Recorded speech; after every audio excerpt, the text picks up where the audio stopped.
What's up guys, Coach Gibson Pyper here, and one of the things that I've been getting asked a lot lately, how I record and edit film. I made a video, I think about 2 years ago, of how I record and edit film. My process has changed a little bit since then, since we bought our new house and I have my own office and some upgraded equipment. So I'll just kind of show you my little workflow and what I basically do. So here we can see the Thunder and Jazz game we'll be playing on NBA League Pass on a 32-inch TV here. This is playing through an Apple TV. We also have an Echo here, a little Echo Dot that controls pretty much the whole room.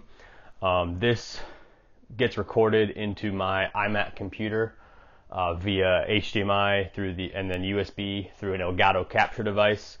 Now with the Elgato capture device, you have to run it through a splitter first. So it basically goes to Apple TV, to the splitter, and then the splitter, one HDMI goes to the TV, and then the other HDMI goes to the USB capture device, which is the Elgato HD60, and then from the capture device via USB, it goes into my iMac, and then my iMac, I record it through the Elgato game capture software directly to my computer.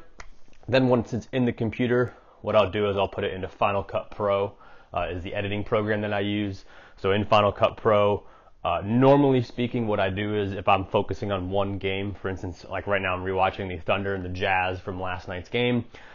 If I'm rewatching this, what I'll do is I'll basically just let it play and then edit it out as I'm watching it for different things. So for all the sets that they run, so you can see the first set would be their after timeout set. I label it and I'll usually have it all in one edit already. So this is all one video that gets recorded to my computer.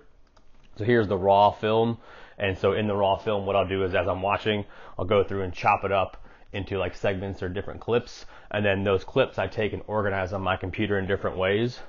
So one of the things on my computer, what I'll do is, if like let's say we have a scoop layup here by Donovan Mitchell, he had a nice scoop layup, and so what I'll do is I'll take this scoop layup, and I have a portion on my hard drive that I have, it's called Skill Playbook. And what I have is I have different edits. I have all the skills that if I'm teaching somebody, I want to see something. So we have finishing school, and if I want to look for different ones. So if we have perimeter, if we have players, we have different type of finishes. So I would put it in the finishing folder under layups, and that would be under scoop layups. So that way, if I'm showing one of my players, hey, this is what all the scoop layups look like, you know, I can pull it up on real easily. And I also have my laptop here that I use that has like I'll pull up Fast Draw or NBA on here or something, or just have it as an additional computer for drawing up plays. Sometimes I like to edit film in bulk on the laptop using VLC Media Player. You can kind of skip around easier. That's how I watch most of EuroLeague games, is in VLC. You can skip around using like Shift over, go 5 or 10 seconds forward, 10 seconds back, and then it records right to your computer in VLC as well. And that was also included in my last video breakdown. I have Tascam DR40 that I record some podcasts on and different breakdowns on depending on what I'm doing. That's just goes through an XLR mic to there, and then I have my other just regular USB microphone that I use for recording the breakdowns and the voiceovers and things like that.